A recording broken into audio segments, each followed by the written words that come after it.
Hey, how's it going, guys? Today I'm checking out the ONN Surf Gen 2 8-inch tablet available for $69 at Walmart. Compared to the first gen, this one costs $4 more.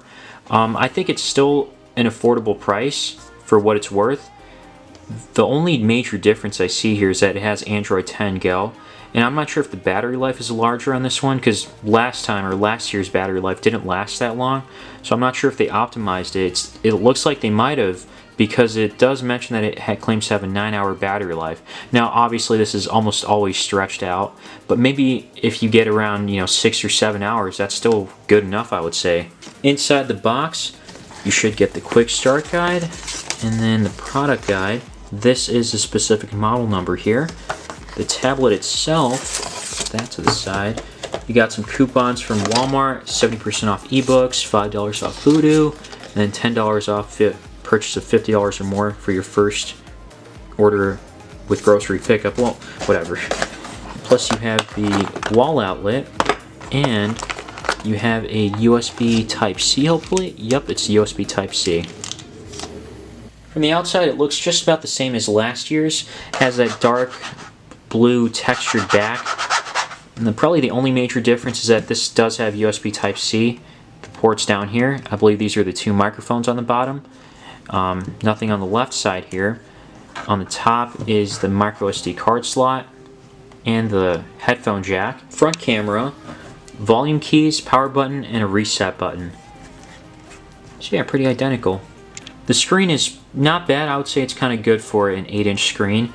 It does get bright, not enough to use outside in sunlight like many other tablets, and it's not fully laminated or anything. So there's that. But I like it. At 8 inches, I think an HD resolution is more than acceptable. 10 inches on the other hand, it's pushing it. Just tolerable, I'd say, on that. But I digress. Out of the box, there's about a little over 26 gigabytes free. And there is an update on the tablet. Oh, this has Android 10. Oh yeah, right, Android 10 Go. Sorry, I've been reviewing a lot of tablets, so I thought this was running Android 9 for a second. But where is that wireless update? Let's see. Because that wireless update is going to add another 181 megabytes when you update this. And it's all in Chinese. I'm sorry, I probably shouldn't assume that, but actually no, that does look like it's Mandarin. So anyways, this probably won't update to like the newest version of Android, or that update I mean wasn't to the newest version of Android. Who knows, down the line there might be an update to Android 11. I hope so. Really quickly, while it's still bright out, I went ahead and took some pictures. They're just terrible. I really don't know much to say besides that. Let's see, if the front case facing camera might be tolerable like it was on the 10-inch tablet, and it looks like it is. So, it's probably acceptable for a Skype call if you don't move around too much. I mean, just look at my hand. So, yeah, it's not that great. But it might be able to read all the small stuff here. So that's kind of nice, because I can read Canon, zoom, lens, and that's pretty much it. Can't zoom in any further, oddly, so I don't know why that is. And you can read Canon here. But yeah, it's acceptable. Front-facing camera is acceptable. And it looks like there's not too much bloatware here. The only bloatware is Walmart's apps, Sam's Club, Walmart, and Voodoo. I've kind of seen that on a couple of their tablets now. So just something to watch out. And there is that little Walmart logo where you can add your favorite apps on here. So it's a little, I'd say that's convenient.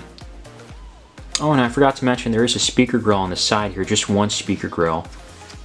So I prefer it on the front, but I guess let's see how it is with the YouTube video. It won't affect your performance. There are a couple of transitions, the time between each picture, and if there's an image with a different ratio, it can zoom into the... So you can watch videos at 720p. Didn't really notice any problems here. The speaker was okay. Again, I wish it was in the front, or it had dual speakers, because this does not have dual speakers, unfortunately.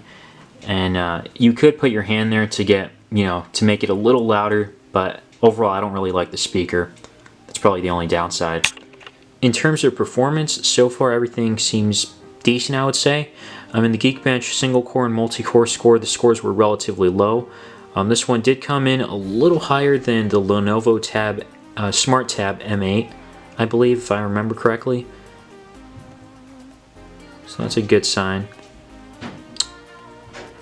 and everything has been pretty decent. Like, there's not too much major lag when doing basic tasks, and I wouldn't really expect that from this, because I know it's cheap, but it's not like terrible. It shouldn't be terrible. It should not be terrible in performance. Man, I cannot speak today. But anyways, I'm testing out a game here called, I think it's Soul King. It's a free game in the App Store, and this seems to be running pretty well. It's a 2D game, so I hope it would, but I wanted to check just to be sure. And no problems on this one. By the way, last game was called Soul Knight, not Soul King. I don't know why I was thinking of a Bleach character back there. But this game is called Roblox. A lot of you might be familiar with it. Now, I do notice some lag and hiccups here and there. I do have to say, though, that this is running better than other tablets in the past, or compared to other tablets in the past. This is definitely running better. I mean, I guess I would say it's playable. I do notice some hiccups and freezes, like here and there, stutters. But yeah, that's actually good to see, to be able to play Roblox on here, I guess. And let's see, got toys. So I don't even know what to do in this game, to be honest, so someone's got to teach me some time. This last game I'm checking out is called World of Tanks. Let me just double check to make sure. Pretty sure that's what it's called. Yep, World of Tanks. And unfortunately, there's no multitasking on this. I mean, it does have 2 gigs of RAM, so you probably shouldn't expect much. In this game, I haven't really noticed much lag, so I'm not too worried about it, I guess. Yeah, pretty much everything I've thrown at it has worked pretty decently. Can't really complain about anything. Granted, albeit these all were like low-end games. Oh, I guess I did notice some lag there. So yeah, these were like low-end games, because you really can't expect to play high-end games on these type of tablets. Again, overall, I like it for the price it is, going for $69, and that's not like a sale price or anything. That's the base price of this. So for $69, I think it's definitely a step up for like budget tablets. I'd probably pick this, or consider picking this, over like many other $50 tablets, you know, the ones that are 7 inches, because 8 inches isn't that much bigger. You can still hold it, grip it in one hand, and just a slightly larger form factor feels nice to watch videos on and whatnot. But that's just my take on it. Let me know what you guys think in the comments down below. Leave a like if you found this video helpful, and subscribe for more. Oh, also, be sure to click the bell icon to get notified for my next video.